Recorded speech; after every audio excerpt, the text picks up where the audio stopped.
I don't know that there's a more personal thing in the whole world than the voice. As people, we have the same unifying things. We all have fear, we all have love, we have passion. A lot of the role of an artist is to dig deep inside of ourselves to find a connection to our emotion, our experience that then becomes universal. To go to that place where the veil is thin, to go to that place where death and rebirth and spirit live. That's all that really matters in that. Is your need to create is the essence point. Is there is something deeply majestic about taking away everything else that you are to be in those moments. Go and do it. Pick up the guitar, pick up the piano. Your art is meaningful. Process itself of making it is one of the most beautiful, powerful practices I've had in my life. You had me howling. You had me howling. Hello, beautiful beings. Welcome back to the Know Thyself podcast, where every single week we get the honor and privilege to sit down with a brilliant mind, an open heart, sometimes a dear friend, to learn more about ourselves and the world around us at deeper and deeper levels. My guest today is a Grammy-nominated artist and producer. He's toured all around the world and collaborated with incredible establishments and orchestras like the LA and London Philharmonic. He's written and produced for, many big names like Drake and Diplo and John Legend. But as a friend, he's somebody that is just so connected to his heart, such a grounded spirit. And I feel like he really does pour his heart into his art, and he uses his connection to nature and spirit to inform and inspire his artistry and his music. And we might be even lucky enough, foreshadowing, to get some beautiful live music here today in the studio, which I'm so excited for. Rai is just, it's been such a pleasure to get to know him more and more. And he's an individual, like I said, that is a very grounded spirit and is super inspiring. He's somebody that I feel like is not, art isn't something he does, it's something he is. And it fuses into everything that he does. So Rai, thank you for coming on today, bro. Wow, thank you. I mean, I want that intro everywhere I go. I'll just follow you around. Thank you. It's beautiful to be here, man. Beautiful, yeah. Yeah, so good, man. So I want to start because you're somebody that, like I said, been getting to know more and more, and as a friend. But then, also, you make such soul expanding music that I'm also a huge fan of. Thank you. So it's a pleasure to have both inspiration on both fronts. I feel like there's a saying that the creative adult is a child who survived. Yes, absolutely. And so I would love for you just to share a little bit more about your own personal background and story, and what would we have to know about you and your upbringing to help get a bigger understanding into how you are and what informed you to become who you are today. Yeah, I mean, the first thing that comes to mind with that quote or that idea is, growing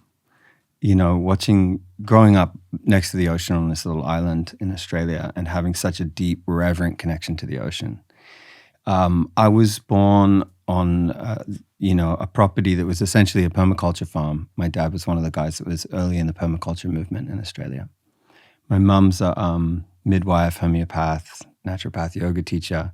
So I really kind of grew up in it, eating from the garden, waking up to my parents doing, pranayama in the morning. And in some ways, it was easy to continue to follow that thread. And I think one of the main threads that I followed or continue to follow was the one of youth and play and making that a part of practice.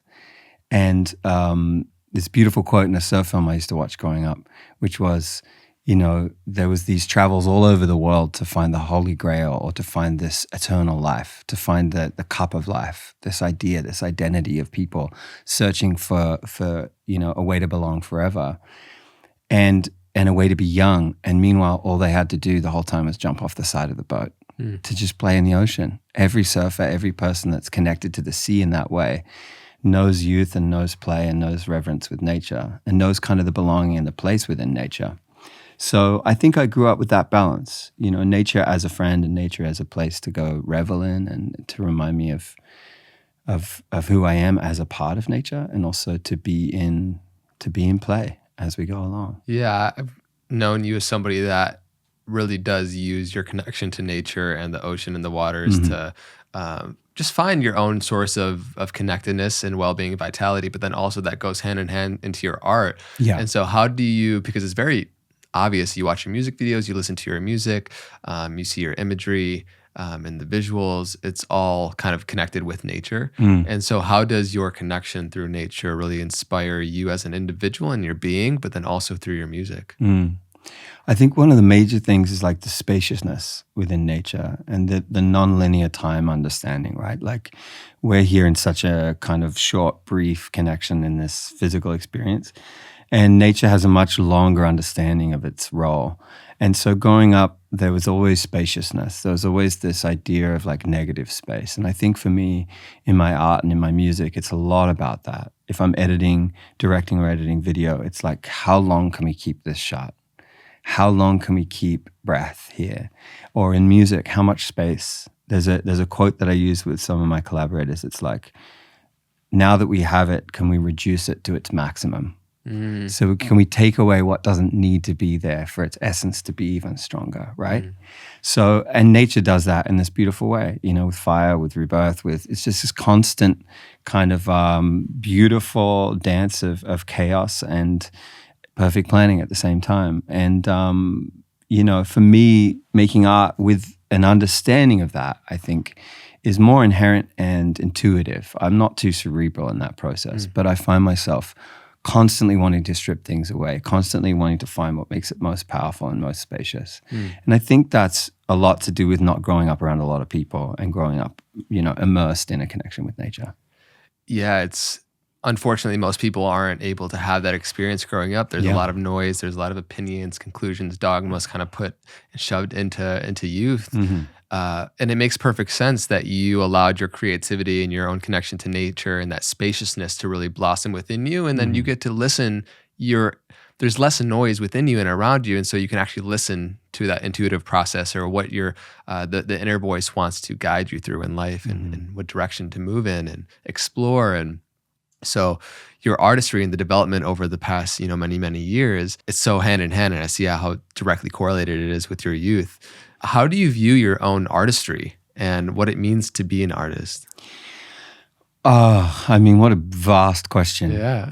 A lot of the role of an artist is to dig deep inside of ourselves to find a connection to our emotion, our experience that then becomes universal. As people, we have the same unifying things. There's this egalitarian nature of like, we're human. We all have fear. We all have love. We have passion. We have our grief. A lot of us have trauma. I think we all have trauma. But, we all have these things that we carry. And a lot of the time, if you know grief, if you've experienced grief all the way down, embodied it, learnt from it, go into that place and make art from it, of course that's going to resonate for a lot of people. But I can't make art based on the idea of grief or the idea of connection to spirit. I have to make art based on my connection to those experiences. And the deeper I go into the finite minutia of my own truth and communicating that truth with authenticity and rawness, what I found is the more that resonates, the wider that resonates, which is a bit of an ironic pathway because you think you're going to talk about something that nobody understands. Lyrically, for me, a lot. I speak about these tiny experiences, which are like photographic moments in my mind. These tiny moments of a cheek, of an eye, of a feeling, of the way that the light was in that moment. And what's really interesting is they're the things that seem to resonate the most because people understand the feeling that's conveyed within that. So I think a lot of the role as an artist to zoom out is to go to that place where the veil is thin, to go to that place where death and rebirth and spirit live, and to be excavating and pushing away the scar tissue that a lot of us build around that, and to keep that place open so we can reach in, we can make art reach in, but also reach in, make art from that place and share it, and then it becomes a universal theme. And it becomes a powerful tool for healing and connection. And more than anything, I think a reminder. I think good art is a reminder for people to feel in themselves. And planting that seed is much more powerful than telling somebody how to feel. It's powerful. I think a lot of people probably get caught up in just trying to make something good or impactful. But the more you can make something honest and just true to your own spirit, the more that it actually will be translated and those who resonate as good and impactful.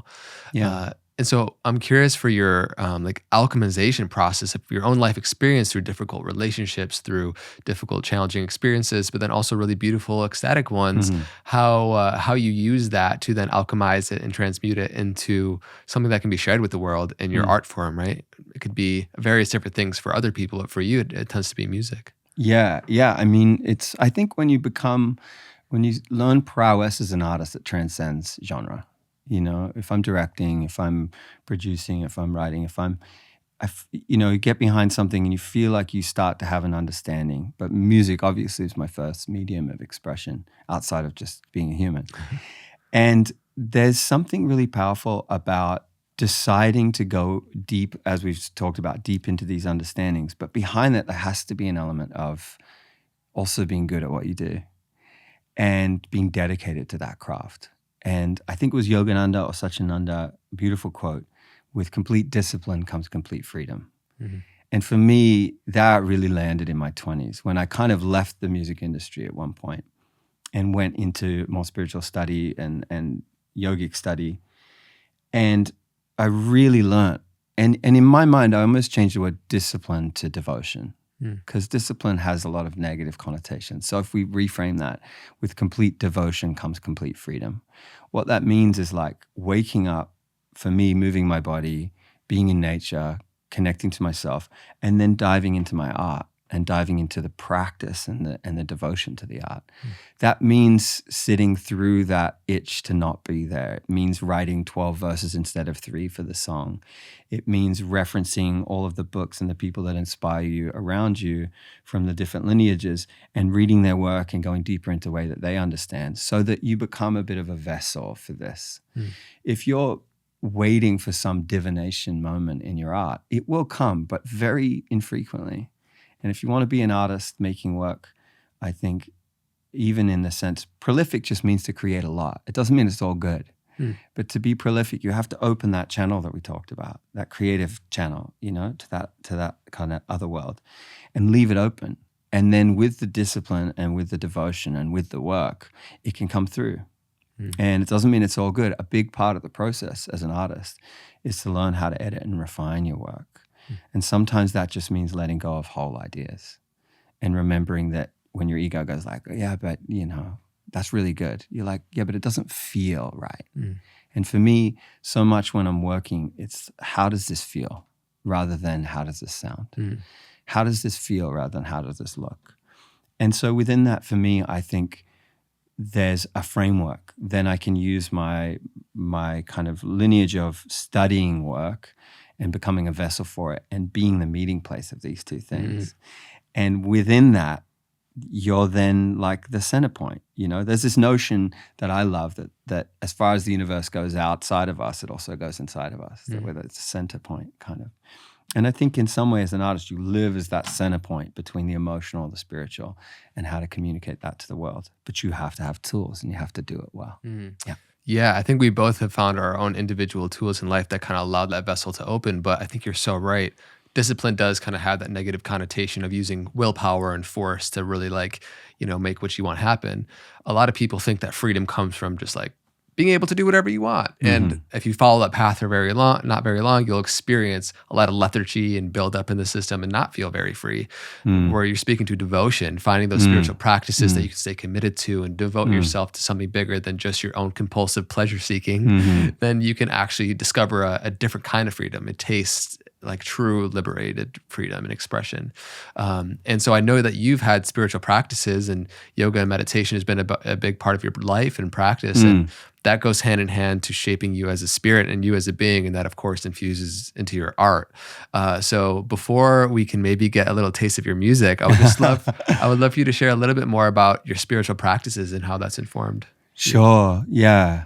I mean, as I said, I grew up in it. And there was a maybe naive presumption that because I grew up in it, I was the thing.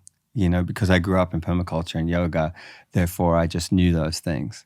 But again, that moment really in my 20s, in a deeper way, when I chose to lean away from kind of the external need for a validation creatively or in what I was doing and more into who I was being. That for me is a big part of the spiritual journey. I'm not what I do, I am who I am. I'm my actions, I'm who I wake up and what I'm doing, you know. And within that, what do I need to refine and what do I need to work on so that I'm kind, compassionate, loving, witnessing and observing my shadow, doing some work on it, not putting it back, you know, and letting the ego kind of run. And I've been through some beautiful ego deaths, you know, and for me personally, I really needed to go through those things. There was a lot of kind of gravity in those moments where looking back, they're the most grateful. And they tore apart my spiritual practices. Here I was thinking I was a great meditator, that I was devoted, that I'd taken, you know, refuge with Dzongsa Khyentse Rinpoche and Tsogye Rinpoche and these Tibetan kind of Buddhist lineage teachers.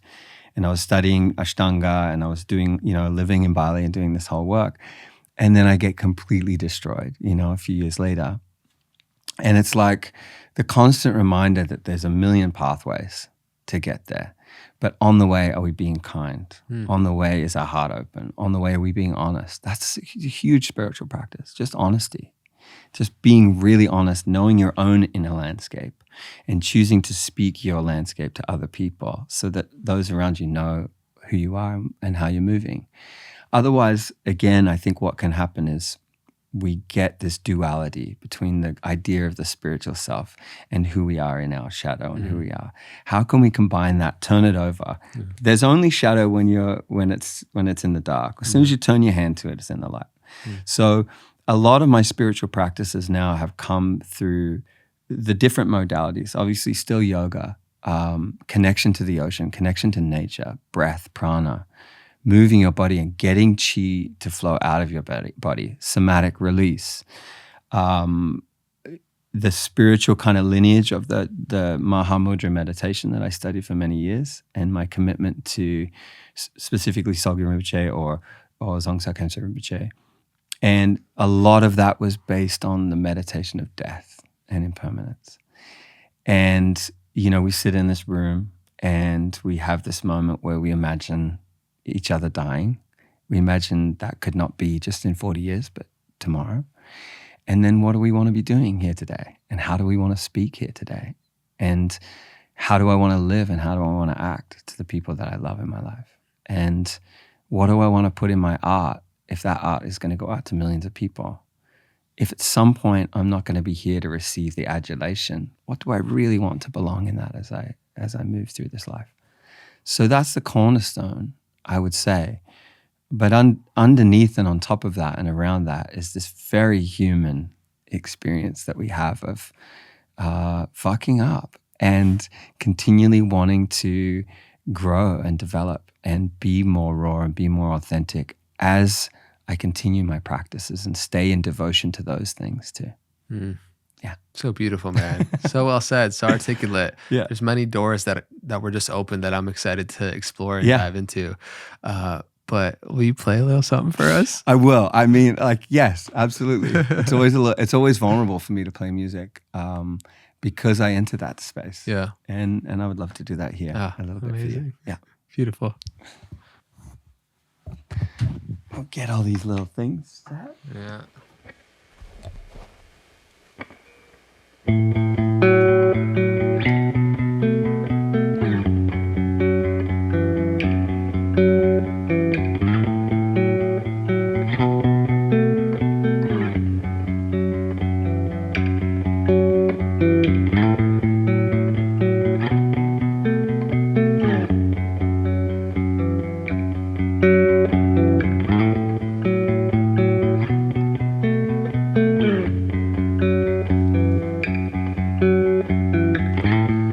Hot nights coming, keep the car running.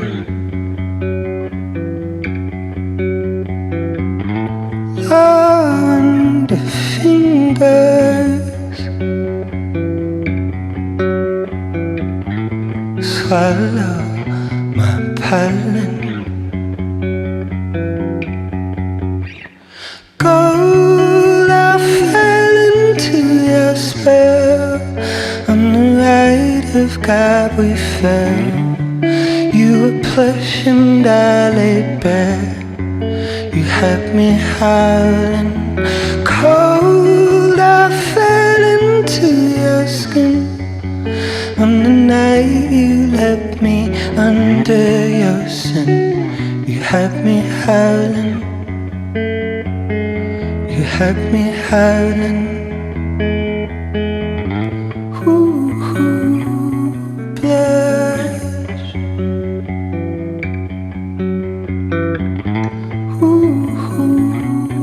Blush.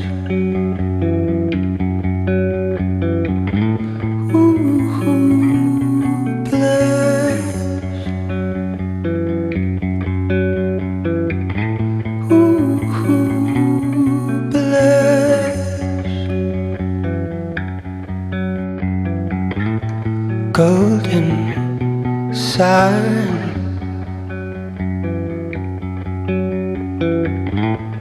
underexpose me. Come lay your weakness down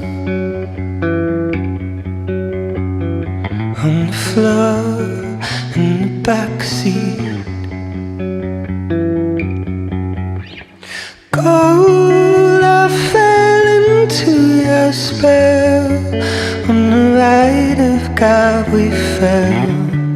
You were plush and I lay bare. You had me howling. Cold, I fell into your skin.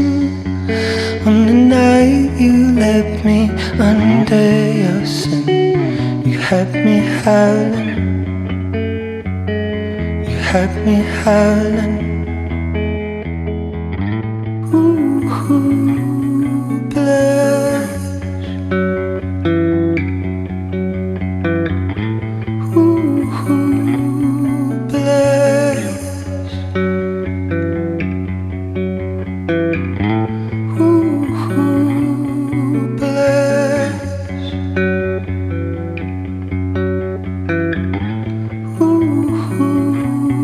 Blush. Blush.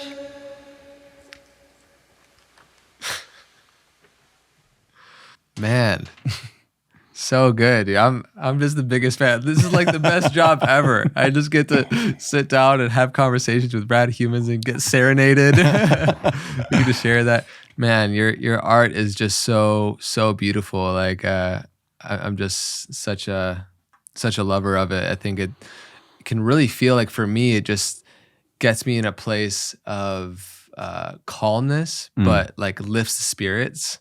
And I know so many millions of people around the world feel the same way, you know. So just thank you for what you do, bro. Thank you. Such a gift. Thank you, man. I mean, it's a weird thing because you just enter this. For me, I like enter a little portal. I enter a little space when I play music, and when I come out of it, even just here in the room with you, it's like I feel somatically that I've been in that place, and then it's like I have to. Not that I have to.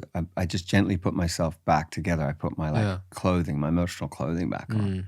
Because you're really like undressing to a very naked place. Yeah. Imagine anyone just imagine if you're here, I'm just like, hey, can you sing for me? Yeah, you know, exactly. It is a very vulnerable thing. Exactly, yeah. But there is this distinction with, I think, you know, a lot of what people would say is performers versus sometimes artists that can show up vulnerably, and it's an offering, it's a gift. I know you've shared that before. I would love for you to riff on that and how energetically it's different for you when you share your music than maybe some people are familiar with. Yeah, I mean, for me, I think there was this really defining point where I realized I didn't want to perform. And what I wanted to do was like have kinship and relation to my music and my art. And in a way, sing to the higher place, sing to spirit, you know, and be witnessed in that communion. There's something a lot more powerful about that is engaging on a much deeper level. It doesn't belong in all environments, though.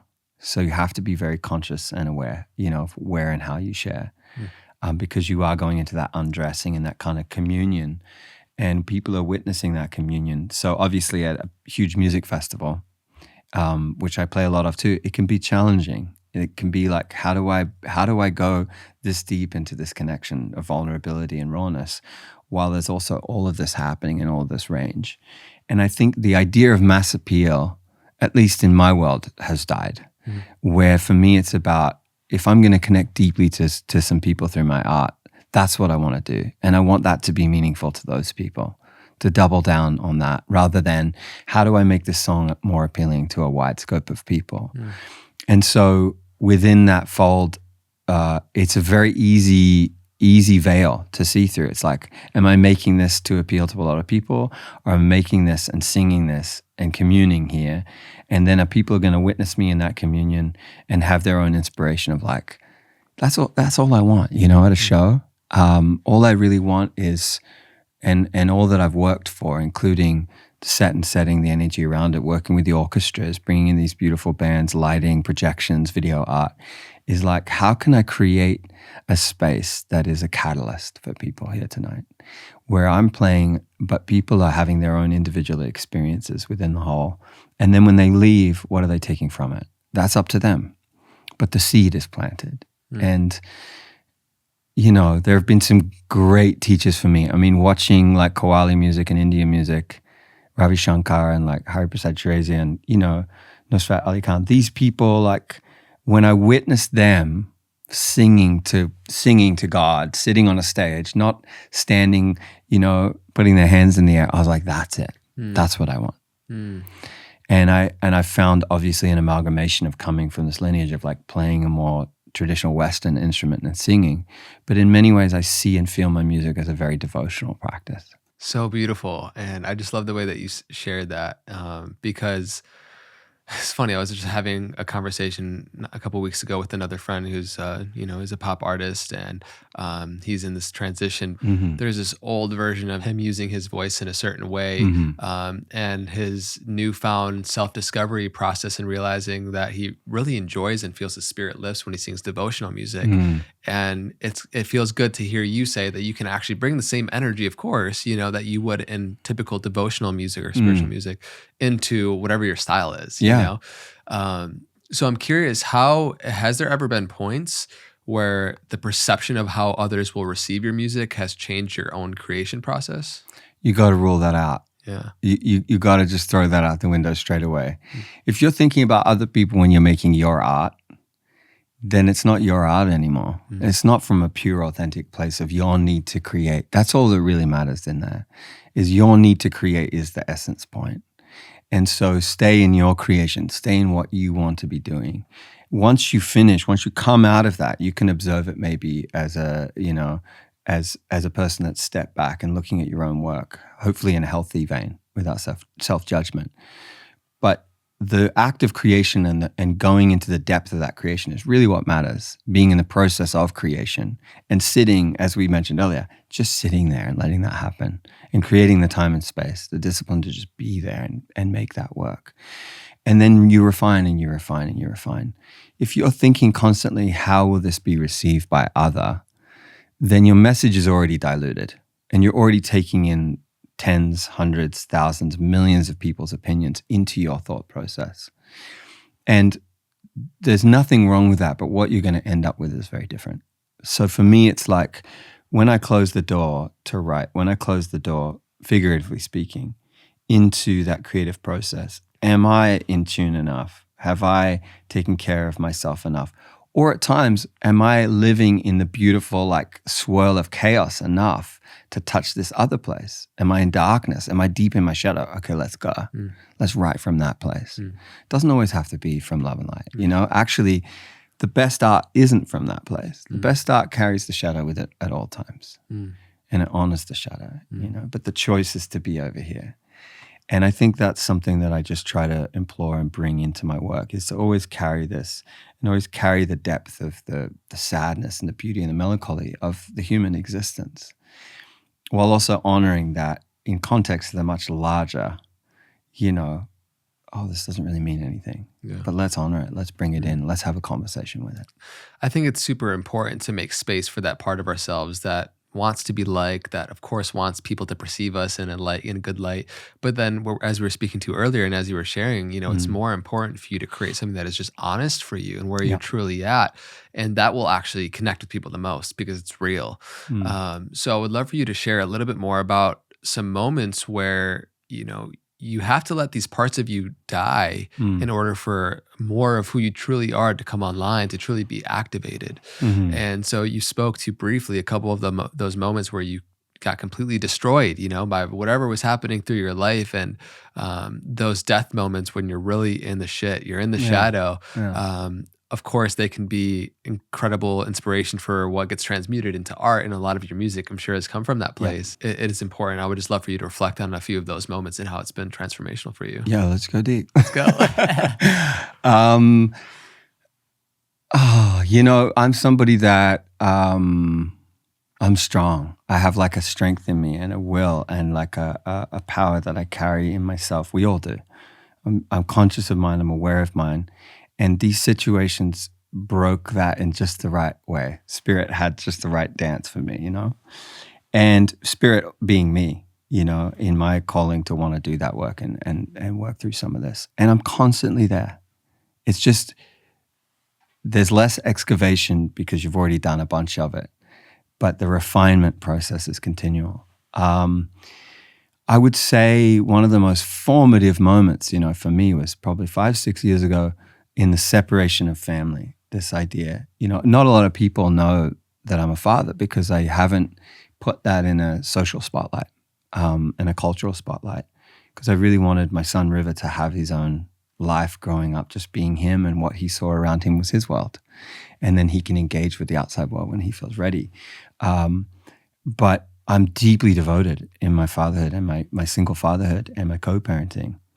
And the process of becoming a father or becoming a parent, as all parents will know, it's the first time where the self-centric view has to dissipate.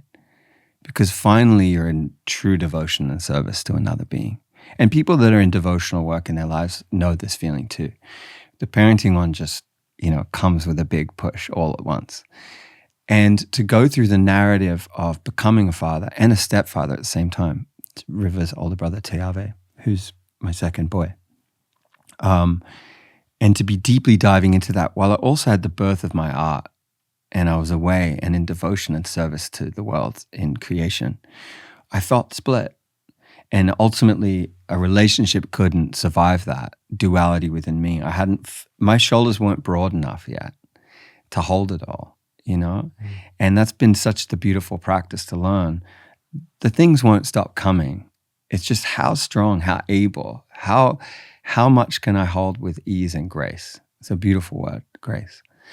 And in that time, there wasn't grace and I wasn't graceful. And the fumbling and the falling apart and then going into the shadow self and those things that come up, those trigger points.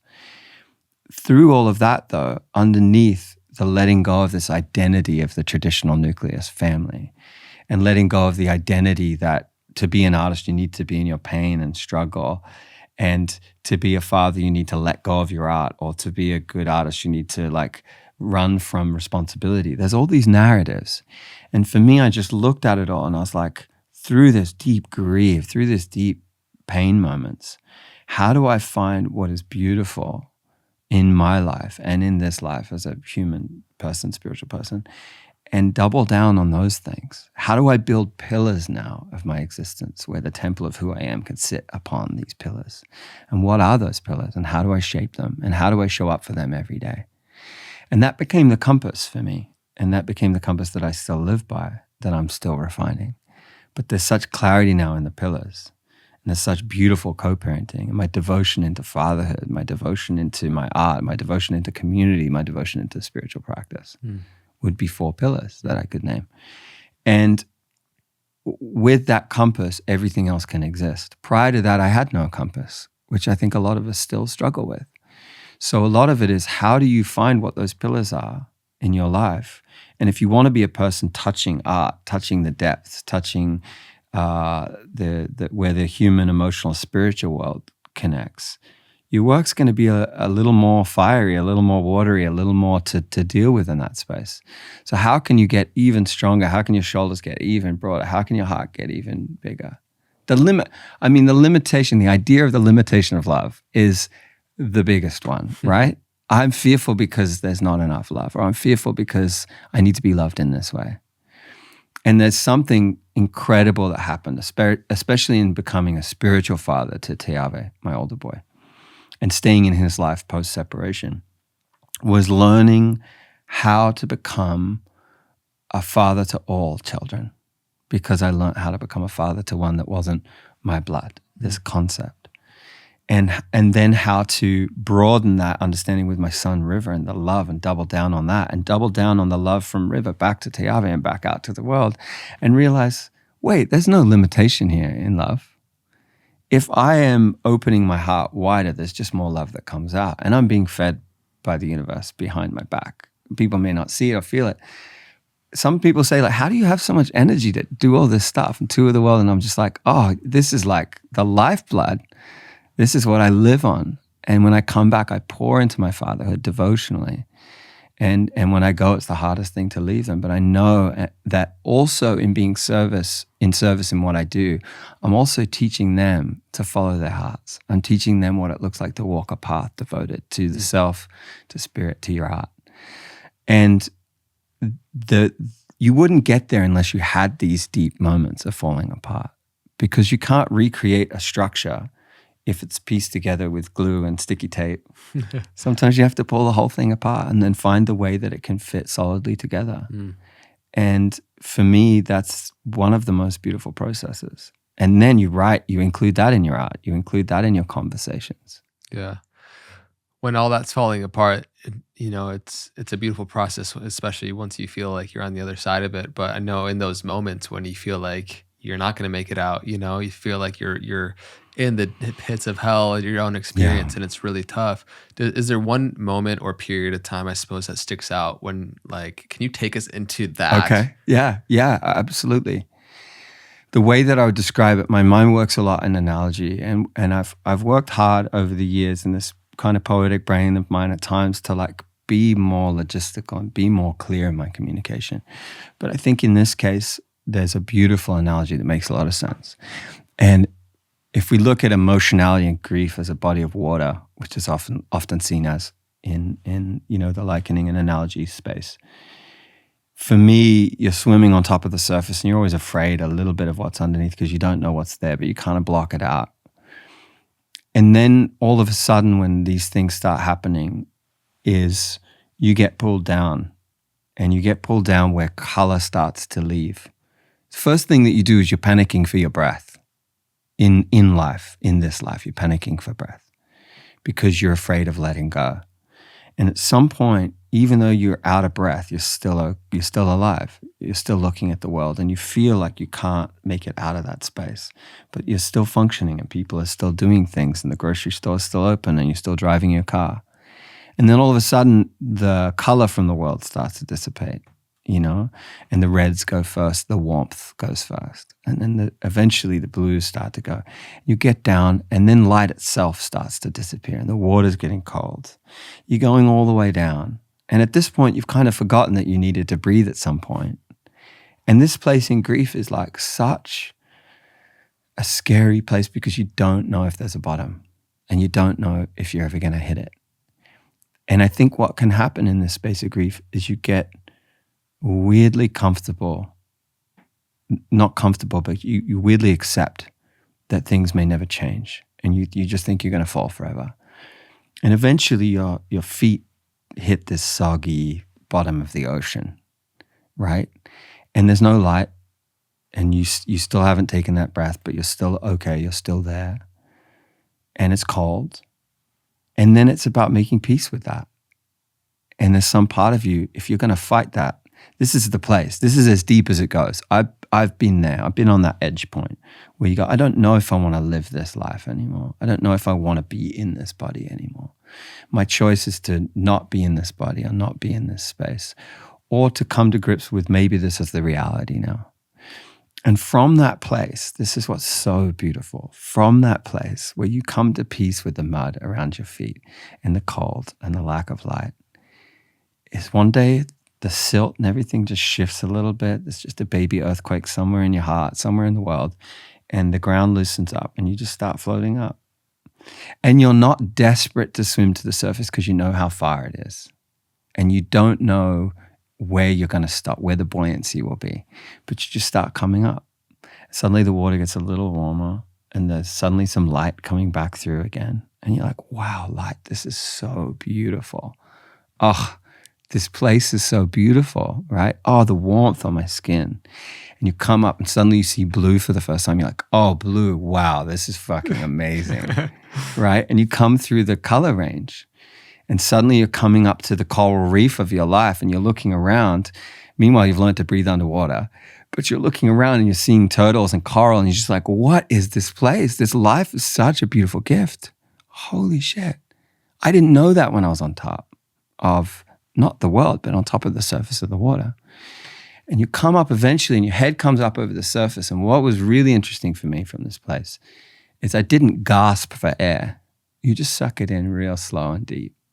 And you look around and you go, okay, now I start living. Now I know.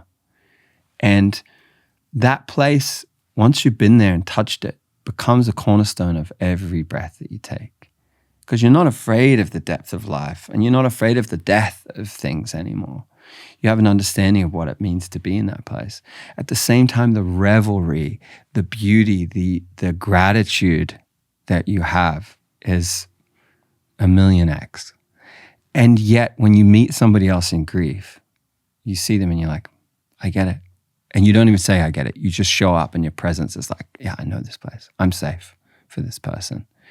And it's probably one of the greatest gifts that I ever received was knowing that from this place, I could then understand grief as a universal theme, real grief, and how to show up for other people in life with that, and how to be compassionate and how to hold space without going into their world, without getting into their well and their water, but just knowing, hey, it's a beautiful day up here. I'm not going anywhere. You know, when you come up to the surface for breath, we're going to be right here and we can't wait to see you again, you know. So poetic, man. That was so beautiful. That was like a song, a little journey that you just took us on. And you ask deep questions, you're going to get the deep answers. No, I love it. And it was just so beautiful in the analogy of your own experience, you know, with the things that were happening in your life, getting to this point where there was no light, you know, and it was so heavy in depression and grief. And I think for people that have been going or either in that right now that are listening to this or have been gone through it, you energetically being willing to continue to release the parts of you that are no longer you and die to the version of yourself that you thought you were over and over and over again, then like you spoke to, you become a safe space, an energetic permission slip and safe space for people to be around you and to know that they're accepted, that their process won't be judged. And that's like that's the best thing to feel, you know, like you're with family in that space. And so for you, I know part of it is just like allowing life, time, the cycles to kind of do its thing. And you started to slowly rise up from the pits of the bottom of that ocean. But there's also things that you can do to, you know, support you coming up and getting that air. And so for you in this process of really honing in more on your own mental health, therapy, you know, the different modalities, spiritual practices, nature. If there's anything else you want to touch on and what really supported you in getting that air again and coming back and seeing those colors, I would love for you to touch on some more. Yeah, absolutely. Especially anybody that's going through it. Yeah. I think will really resonate with some of this stuff. I'd say the biggest thing is looking into your life, really examining your life. This is universal for anybody listening. Examine your life and see where joy exists and arises. Not happiness. Happiness is very conditional. Happiness is a thing that comes. Music is a place that makes me happy, but it's conditional. I also have a duality. It also takes me into other spaces. So what's the place in my life where I have a natural arising of joy? And the definition of joy for me is really, where is love coming through without the condition of what it is itself? You know, where am I feeling love in my life without it based on being a certain way for me? Especially in a place of grief, but generally. And for me, that relationship, when I really looked and examined my life in the core parts, it was pretty simple. It was the ocean. And the ocean, growing up on an island, growing up, going through family stuff, going through a whole bunch of things, going like in my movement through adolescence into young adulthood, and realizing the ocean was the place I always went to. So I brought it back to that place because when I go to the sea, I don't wait for the waves to be good to surf. I don't need it to be a certain way for me to find, love and peace there. I just go and my whole being goes like, yes. It's a full yes. It's a melt into that. And for me, it was like my practice and discipline in this place is to just go to the sea every day, regardless of the conditions, to go and make that my practice. And to start finding and looking for what is beautiful in those tiny moments, the way the water comes off the surface, the way the wind does something, and start to magnify those moments in your life. Like concentrate on the way the wind is through the trees. Look at that and stop there and stay there just for long enough where it expands. And you start becoming an expander in your own self of what is beautiful in your life. And then your energy starts going to that place. And it can be tiny. There's this beautiful quote where it's like, if you can't get out of bed, it's fine. If a week later you get one leg out of bed, it's fine. If another week goes past and your other leg's out, whatever it takes for you to get to that place. And I'm not just speaking about grief, but in general, if you want to go into your spiritual practice, if you want to go into your artistic practice devotionally, just start doing and start walking and start showing up for that path and look for where joy arises and double down on that place and start to take the energy away from conditional realities and put it into that place of unconditionality. Because that is the place where you really then have a foundational understanding of not being separate from things, but belonging within it and belonging to it. And that, I think, is one of the major things that starts to pull away from the idea of loneliness and pain, is realizing like, oh, I do belong. I do belong here. I do belong as part of this existence. Yeah. I could talk about this for hours. No, it's great. It's so beautiful. I think we all fundamentally crave feeling connected to life around us, when we fall into the illusion of separation, and we live into the mental prison that we've created for ourselves and the perceptions that we have of the world. It's a very lonely, non-enjoyable experience, but having those practices, and for me, for sure, being in nature is like got to be one of the best ways to be able to just feel connected, because nature is connected to everything else. We are nature, as opposed to the definition. It kind of separates us from nature, actually. And so that's I can think about, now that you're even speaking it, it's like kicks my mind in, and it can be a lot more analytical too. Move your body every day. Move your body. Go to nature. Be around the people that you love, regardless of how you are in that room. Just be around the people that love you being you. Those three things. And then commit to something higher, devotionally in spirit. With that, if that's the cornerstone of your life at any point, but especially when you're going through a hard time, move your body, get breath, release it through your body. Absolutely. That's a practice of mine every single day. I wouldn't go to the ocean and just sit there. I'd go to the ocean and run and surf and swim and play and move my body. That became a part of my dance with her. So I'd say there's more foundational analytical things that you can place on it, but whatever is right for you. But I think breath, moving your body every single day, being in nature every day if you can, being around people that love you and that you love. We could bring this back, but like in death, right? In the conversation of impermanence, I was at this beautiful talk recently, and we did this meditation on death. And it was like, at the end of life, there's really only a handful of things. And it's like, do you forgive me? I forgive you. Thank you. I love you. That's pretty much it, And so what are we doing in our lives to live by that code every day, if that's all that really matters at the end? And we have to have some understanding of this realization of impermanence in our life to give us the block to move towards, to give us the goalpost to move towards. It's just, you also have to include that while you're waking up and moving your body, while you're being in your spiritual, artistic, devotional practices. You have to have something that's larger than all of that to frame, because then you always have a balancing force in whatever you do. It's such a powerful framework and understanding to not just have the intellectual idea of, what it's going to be like when I die, YOLO, you only live once, but to somatically feel what it's like For sure. to be in touch with your own mortality. Like, I'm here, I'm experiencing, I'm in this vessel, and Yeah. one day I really won't be here Yeah, in this which is way, in nuts. this form. It's wild, It's you know? wild. Our energy may take different forms, different shapes, maybe outside of our own field of awareness at this moment.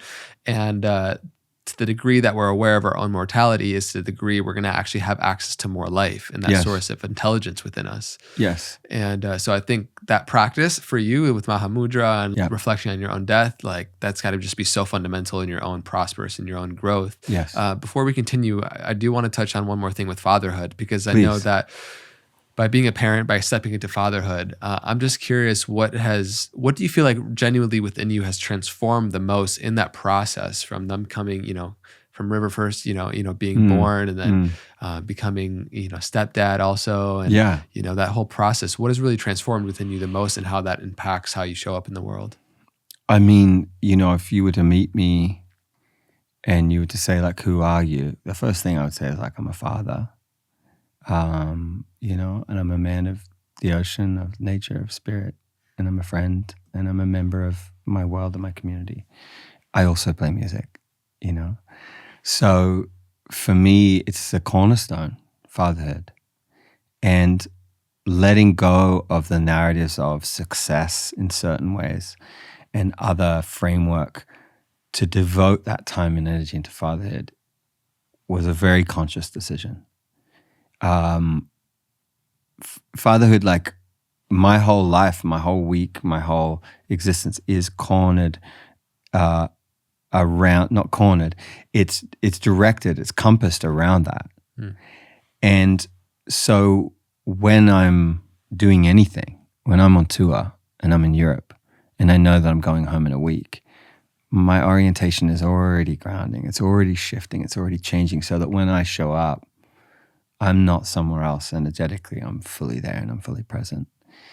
And to my management, to my agents, to my teams around me that help me accomplish and move into these kind of bodies of work in the world, I made a call to them, and I said, like, I realized I was sitting at a laptop and I was answering these very important emails, which are really not that important at all compared to fatherhood. And I watched River look at me playing Legos, and he came over and he's like, Daddy, could you get off the computer?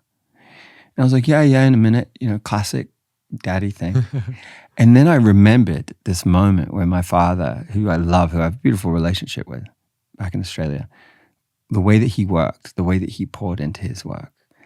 And I remembered this moment of wanting his attention and presence and his energy towards this work in the world, which was sustainability and permaculture and deep ecology, meaningful things. But as a son, I just wanted him. And I remembered in this flash, and all of a sudden in that very moment, which is incredible in our human experience that we have this power, I closed the laptop, I pushed it aside, and I went, I'm done with that idea. Not just in this moment, but for the rest of my life. And I got on the floor and I played Lego, and I started shifting my whole being into real presence, doubling down. And then I called my management, my agents, everybody the next day, and I was like, hey guys, when I'm dad, I'm not going to be available in that traditional sense. I'll get back to you when he's asleep. I'll get back to you later. But my devotion is here now. And from that point on, I started building, he's very young anyway, but it still took time to understand this fully. I started becoming his best friend, and him my best friend, and Te Ave too. And I started becoming a father that led through respect and trust rather than any idea of punitive authoritarian, parenthood. Yeah. I never raised my voice at the boys. We're a team. We do everything together. I stay by my word entirely in my fatherhood.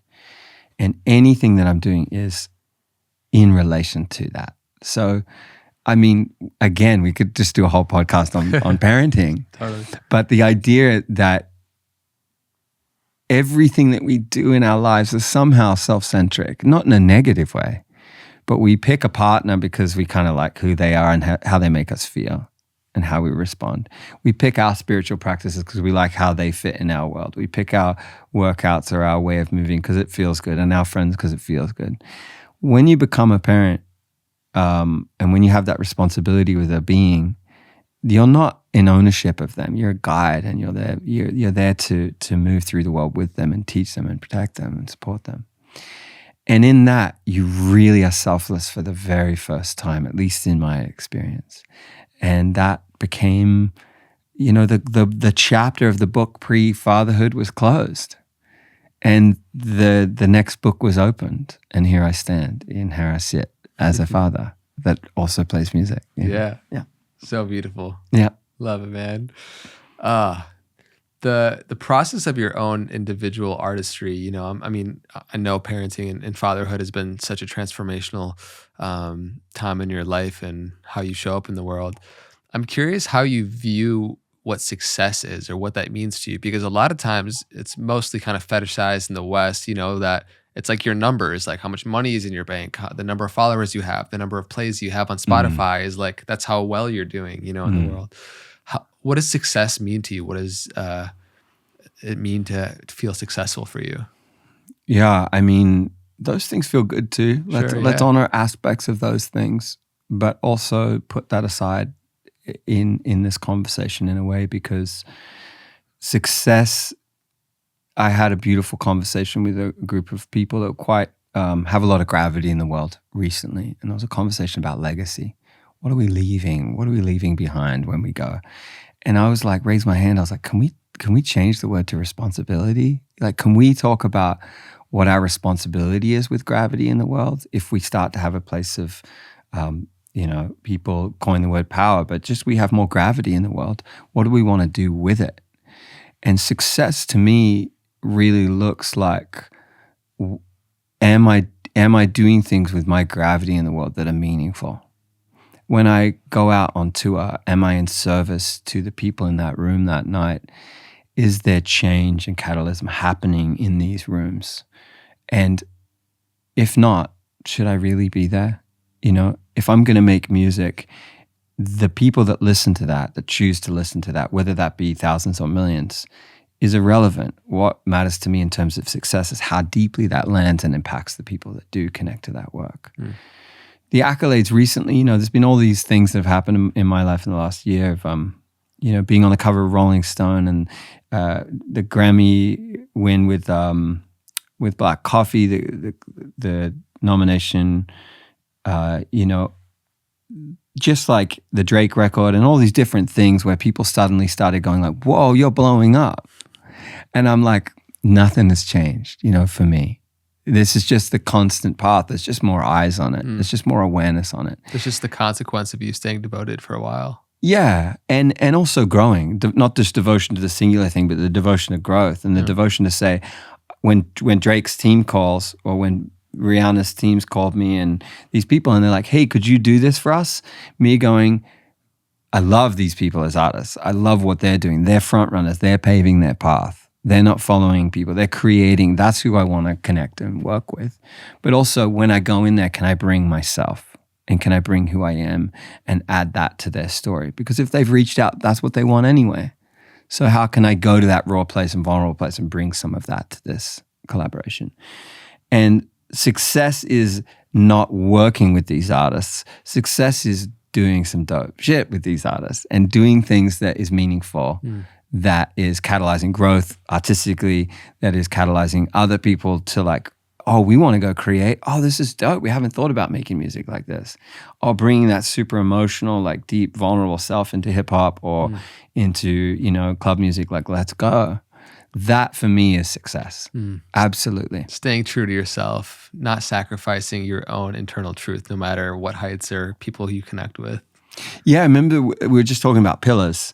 One of the pillars for me is making art of worth to the world, not based on success, on the cultural definition of success. Making art that's of worth. That to me is successful.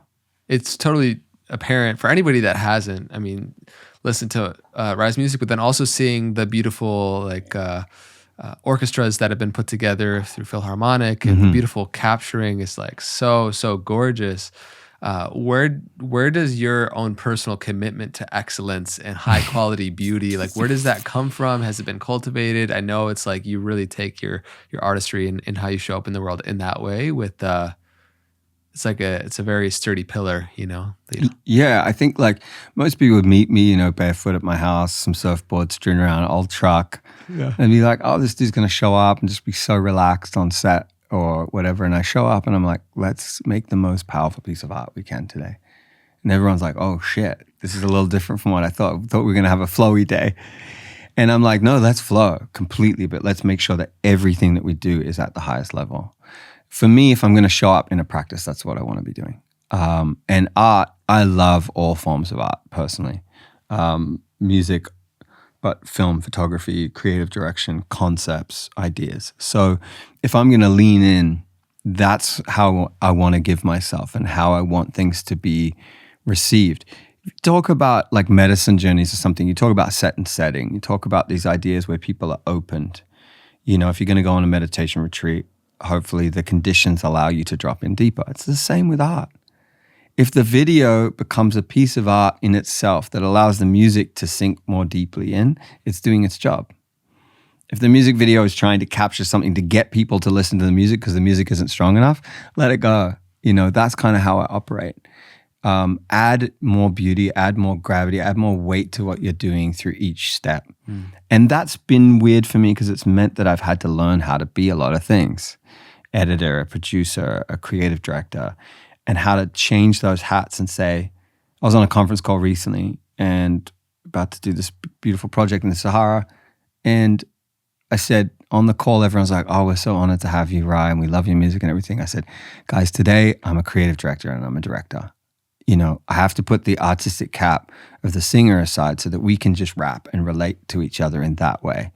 And then we can talk about this idea and get that to be powerful. And then when I step in front of the camera, I can trust that and I can be myself entirely.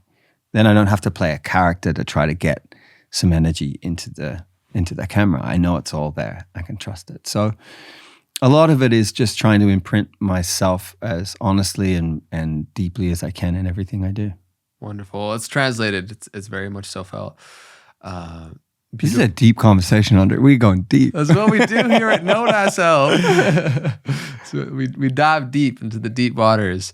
But there's so many beautiful golden threads and themes that have been coming up throughout this whole conversation. And I'm excited that, this is like one of your longer formal kind of formatted podcasts that you've come on. This is the first one. That's sick. Yeah. I'm so stoked that you're here for that. Yeah.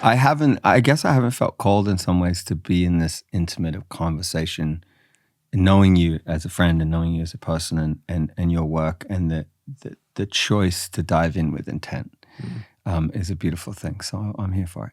Thank you. Thank you for trusting me and us to come on here.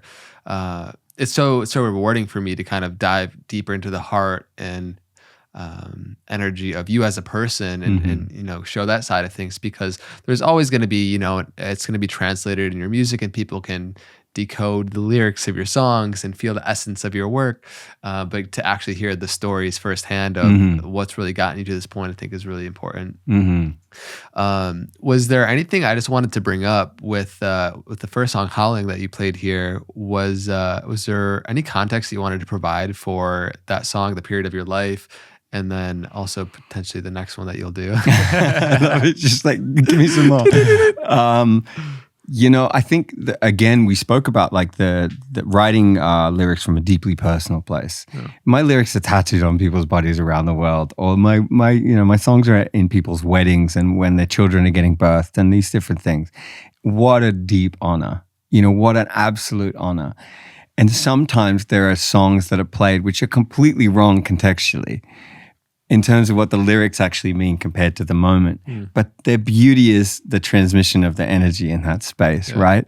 So in some ways, I don't like to decode lyrics too specifically because what I'm singing about is deeply personal to me. And what matters is how people resonate with it. The song Howling is really, a lot of the time I'm writing about my relationship to the feminine as a man in lust, in passion, in love, in enamoring, in the muse energy, in all these places. And in a Sufi kind of way, I also place beloved the same way that Rumi would say beloved, he's talking about God and spirit, goddess, at the same time as he's talking about a love.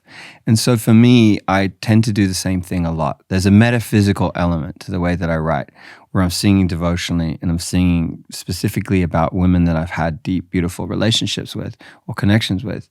And at the same time, there's an element behind that woman of the universal. So Howling definitely brings in that theme. And I think I'll play Berlin for you as well. And that is a very specific, very, very, very honest song where I'm literally saying, come down, love, Berlin in the cold, all that fighting, all that snow. I've flown from Byron Bay where I grew up. It's summer. And I've flown into the middle of Berlin winter. And I flew there for the idea of love. And I get there and I realize it's completely different. And so here I am, minus 15 degrees, snow piled up, darkness, and my choice to be there, my choice to fly there for an idea that wasn't real. And the song and all the lyrics, sorry love, I'm running home, I'm a child of sun and the stars I love. I can't do this. This is not me. I need to go back to the place that I am and the person that I am. So every lyric in this song, if you listen to it, is just very, very like a diary, like writing in a diary. And the irony is you then go out and you play it to hundreds of millions of people, through online and in the world. And yet you're singing about something so, so personal. Yeah. Beautiful. Well, let's, would you bless us again with our little makeshift studio here? Let's do it.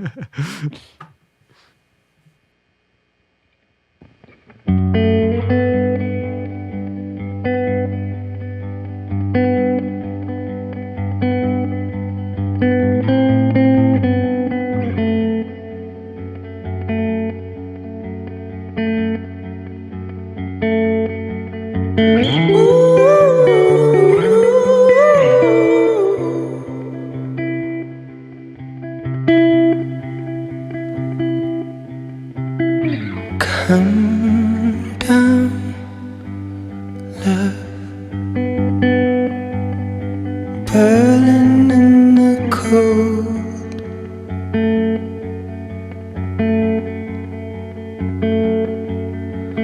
All that fighting, all that snow.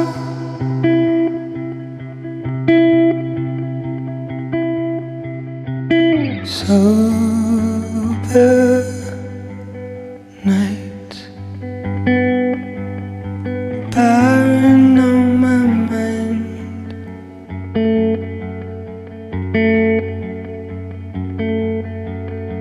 Tell me I'm not going home.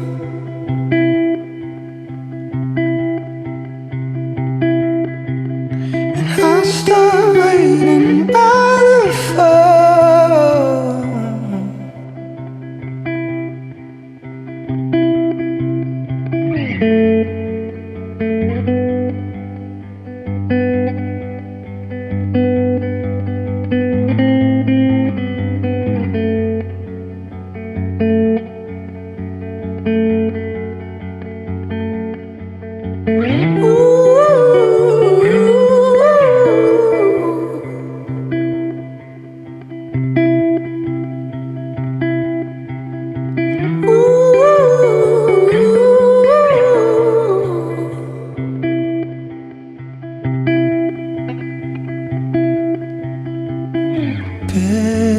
Bedroom floor, silence in my blood.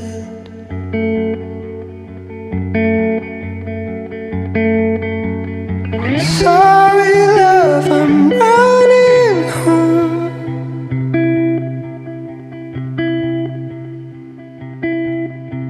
I'm a child of sun and the stars I love.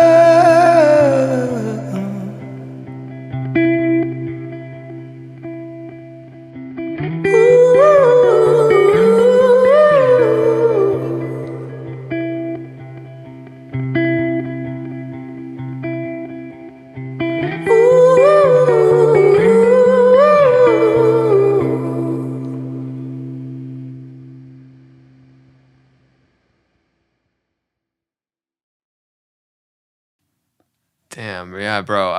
I'm just so honored to have you here and jam and to be able to have the effortless ease of going back and forth between singing and talking. And, it's not easy. So thank you, man. Yeah, it's all really vulnerable, to be honest. But that's the choice in this life, to walk that path and to make sure that when I'm doing it with my heart as best I can. Yeah.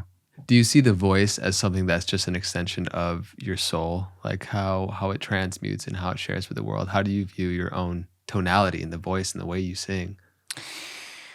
I don't know that there's a more personal thing in the whole world than the voice. If you think about, like, if I asked you right now to sing a song for me or to just sing, everything changes. Your whole being is like, oh shit, somebody's going to see me. It's like saying, hey, could you just take off all your clothes and just like stand there for a while and let me examine you, And it really does touch that place. I think between that and dance, I think those things are like two of the most informative. When you watch somebody move their body and you see their connection to their self, or the way that they have rhythm, and you listen to somebody sing, you understand them on such a fundamentally different level. So for me, with my own voice,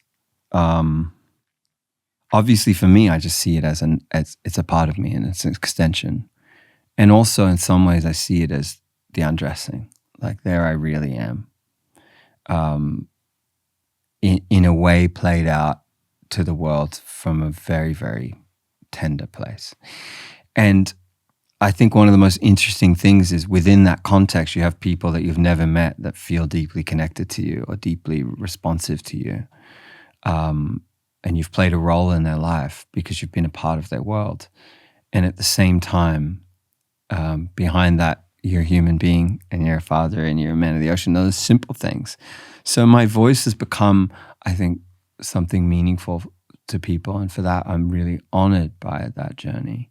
And don't take it lightly. The commitment into continuing to make sure that when I sing and how I sing is with my full being and with my heart is really, really important to me. Yeah, sacred to me. Beautiful. Beautiful. There is, like I said, we could talk for hours and hours and hours. And luckily you're my friend, so we can just continue talking. But it's been such an honor to be able to share you with the audience today and get a little bit more into the crevices of who you are as a being and your soul and how it expresses itself. Is there anything else that is just on your heart that you want to share, you want to riff on? I think something that's been coming up for me a lot lately is witnessing you start changing roles as we grow, and I've devoted deeply into the idea of the practice of continuing to be an artist, making work that feels resonant and has an impact or means something to myself and therefore other. And we've talked a lot about spirit and other things. And I think one thing is, like, a lot of people that I think respond to me want to be artists themselves. They want to dive deeper into that part of themselves. And so it's just taking a moment to say, go and do it, and put down what needs to be put down and move things around to give yourself enough space to devote into that practice. It's almost full circle from when we started into that idea. But even if it's just a little bit, be in your practice and maybe make some gentle commitments in your life. If you're wanting to be in your art, pick up the guitar, pick up the piano. You don't have to be good. You don't have to know the things about everything. Paint, go shoot photography. Whatever it is, whatever modality, put your hands on clay. Just go do and be in that. Because there is something deeply majestic about taking away everything else that you are to be in those moments. And so if anybody, is connecting and really feels called, do it now. Lean in, and lean in and remember that your art is meaningful, not because it goes into the world and does anything other than the process itself of making it is one of the most beautiful, powerful practices I've had in my life and continue to have, and something I'd love everybody to know and feel in their world if they feel called. Such a beautiful message. I think that commitment to truth and honesty and exploration of your own creative urges and desires and how that expresses as an artist is one of the most freeing things, because it literally is your soul in motion. Yes. And we get so stagnant, we get so calcified, so stuck in our persona, in our personality, in our ways of being, that we feel trapped. We're like these little prisoners inside of these bodies. And full circle moment, the creative adult is the child who survived. So for those that don't feel artists, or they don't have that creative connection to themselves, it's rediscovering that inner child. Yeah, and being in play with that inner child every day. Start seeing the world that way, you know, and then fold it in and pass it on to other. And I can't wait to hear all of your art and see it like I'm here. I love knowing that there's so much more going into the world. We need it, and we're here for it in every form. And yeah, it's been a beautiful journey today. Thanks for having me. Yeah, of course, brother.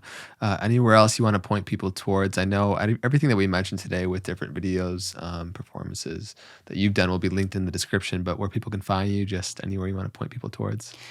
I mean, if you want to find me, you'll find me. You know, I think that's the beautiful thing. And you know, I think what feels really beautiful is to just remind each other to have these kind of conversations. And it's beautiful that you're doing that here and using a platform for that. And you know, I'm going to dive deeply into the other things that you're doing and the other things that you're working on. And anyone that feels called, you know, I'll be out touring and sharing my art around the world for the next however long. Yeah. So come and find that, and let's be in that beautiful dance together in communion. Yeah. So good. Yeah. We didn't even talk about, like, you just came back from tour, you're going on tour. It's a whole process. My life is complex and beautiful and big, and I'm doing some of the craziest things that I've ever done in my life. The shows keep getting bigger. The way that I'm asked to show up keeps getting bigger in my life as an artist, and then in my life personally. And let's get stronger, broaden the shoulders, and keep handling it. And I'm doubling down on my devotion to art. You know, there's many times I've thought about leaving and just being like, well, you know, there's a lot to give to the world and to belong as an individual outside of that world of art. And recently I just went, no, this is it. Let's go. So I'm here to keep making art and keep pouring in. And I'm so happy for anybody joining that journey with me. Thank you so much for sharing yourself with us today, and for everybody that's been tuning into this episode of the Know Thyself podcast. Thanks for coming on this journey of me doing my favorite thing ever and getting to be serenaded and drop in with friends. It's so good. And if there was something in particular that resonated with you on your own individual path and journey, let us know in the comments down below.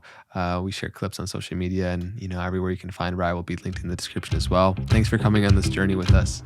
Until next time, be well.